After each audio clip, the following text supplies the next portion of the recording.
Every day that passes us by brings us closer to our deaths, and for some of us, we may meet our untimely demise in a way that is strange and unusual.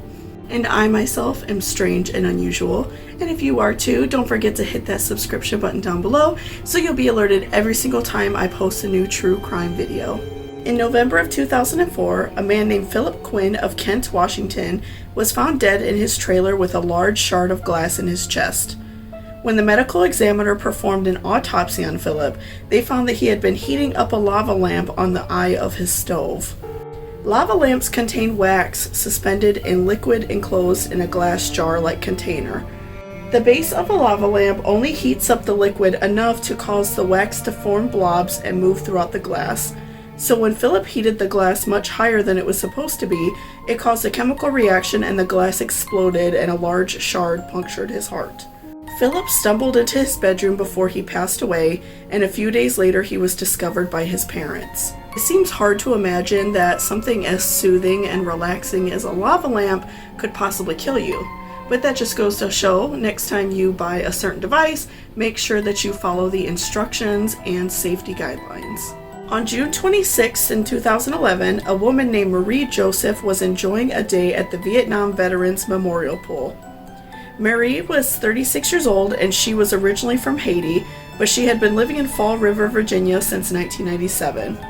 Marie was at the pool that day with two friends and their two children. In this picture with Marie, you can see that the water is very cloudy and the lifeguards that day only had about 2 feet visibility into the water. The pool opened for the season the day before on the 25th. And unfortunately, because of the negligence to keep the pool clean, Marie suffered a tragic accident. Marie and her friend's 9-year-old son took the water slide down to the deep end of the pool, which was about 12 feet. Marie appears to take a large breath of air, then continues to sink under the water. In this situation like this, it seems so odd that no one around her notices that she was struggling. Her friend's son told his parents and the lifeguard that Marie never resurfaced, but neither worried about her. Her friends thought that she had left the pool with some other friends that were at the location that day, and the lifeguards simply did not check the pool for anyone drowning, which is literally their job to do so. All of the swimmers left the pool for the day, and the lifeguards and the other staff left also, without doing their daily pool maintenance. If they had done these tasks, they would have seen Marie floating at the bottom of the pool. The pool was open all day Monday and Tuesday, and still no one saw Marie at the bottom of the pool. Although Tuesday evening, after the pool had closed, a group of teenagers jumped the fence for a late-night swim. They found Marie's body because she was floating near the surface at this point. After the police were called, an investigation took place over the course of the next few weeks. Police discovered that the pool was not cleaned at all for the start of the season. The staff just refilled the pool on top of the debris that had fell into the pool over the winter. They believed that the filtration system would be enough to clean the water. And state regulations require the lifeguards to use a black plastic disc that is thrown into the bottom of the pool to ensure that they could see if someone was drowning. Police divers had to do a sweep of the bottom of the pool because the lifeguards weren't sure if they even used the disc. They later came to realize that their facility did not even have one of the discs to use in the first place. The managers of this facility were charged with criminal negligence, and Marie's children were able to file a lawsuit for the death of their mother. So the next time you consider going to a public pool, think again. At 8:15 p.m. on February 19, 1994, Gloria Ramirez was taken to the emergency room at the Riverside General Hospital in Riverside, California. Because she was having severe heart palpitations, Gloria was suffering from late-stage cervical cancer, and she was 31 years old at this time. Gloria was administered diazepam, midlozepam, and lorazepam to help sedate her. Gloria started to lose consciousness, and the staff attempted to defibrillate her heart, and they noticed she had an oily sheen on her skin and noticed a fruity garlic smell coming from her mouth. Susan Kane, who was a nurse in the room, drew blood from Gloria's arm and noticed the blood smelled like ammonia. Susan passed the syringe to Julie Gorginski, who noticed beige particles floating around in Gloria's blood. What happens next is the cause of much debate and has never been fully rationalized to this day. Susan fainted and was taken from the room. Julie began to feel nauseous and lightheaded. She left the room as well to go sit down. She fainted shortly after. When Maureen Welch, who was a respiratory therapist who was assisting in Gloria's room, also fainted, the hospital declared an emergency and moved all the patients and staff to the parking lot. 23 people became ill and 5 people were hospitalized. A small group of staff stayed in the hospital in an attempt to revive Gloria. And after about 45 minutes of CPR and defibrillation, Gloria was unfortunately pronounced dead due to kidney failure caused by her cancer. The hospital launched an investigation into this case. 2 scientists named Dr. Anna Maria Osoria and Dr. Kristen Waller interviewed 34 of the hospital staff who were working in the emergency room that night.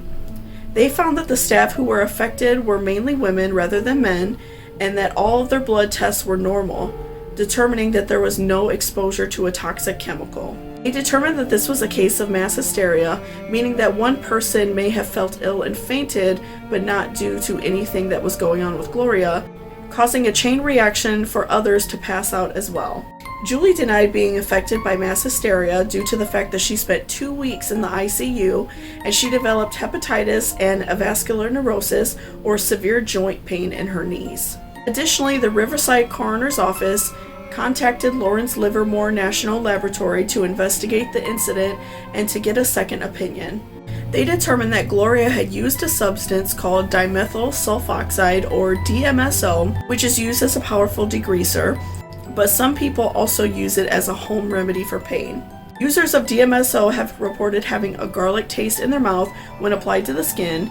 In the hospital, it was reported by nurses that Gloria's breath smelled like garlic and she had an oily substance on her skin. The scientists at Livermore theorized that DMSO in Gloria's system created a blockage in her urinary tract and that caused kidney failure. And the oxygen administered by the paramedics combined with the DMSO could have formed dimethyl sulfone, or DMSO2.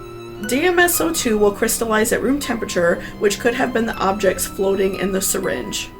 Furthermore, the electric shock administered during defibrillation could have caused the DMSO2 to turn into dimethyl sulfate, which is highly toxic and would have caused the effects the staff experienced, such as fainting. However, Patrick M. Grant of the Livermore Labs has revoked this explanation, saying, quote, "Beyond this theory, no credible explanation has ever been offered for the strange case of Gloria Ramirez," end quote. 2 months after Gloria passed away, her body was finally released, although it was very badly decomposed at this point, for a private autopsy and burial paid for by the family. The pathologists the Ramirez's hired were unable to determine the cause of death because her heart had been removed and the other organs were cross-contaminated with fecal matter and the body was too badly decomposed. The hospital has since closed its doors, and this case is still up for debate in the scientific community. So what do you all think about these cases? I find all of them really horrifying and just odd, but especially Gloria's case is one that really got to me. I heard about it a couple years ago and I've done a ton of reading about it, and I just find it very odd and just scary. Like, imagine going to the hospital and you're having like heart palpitations and you're probably panicking and scared, and all of a sudden everybody who's supposed to be taking care of you starts fainting and passing out, and I'm quite sure that that was really scary for her, and up until she passed away it was probably just a very horrifying and sad situation for her. So I feel really bad about that case, and it's just also really interesting. It seems like there is a lot of like politics behind it. When you really dig into the hospital and them retracting statements and changing it and saying that it was mass hysteria, it just seems like they were just trying not to get sued, and it seems like they were kind of like paying off maybe some of the scientists to say, it could have been a chemical reaction, but it probably wasn't that. So I just find that case really crazy and really quite scary. So if you have any other strange cases of death, please leave them in the comments down below. I always look forward to the suggestions that you all give me. You always have really good ones. So let me know in the comments if there are any other cases you would like me to cover. And otherwise, I hope you guys have a great day and stay safe out there. Bye-bye.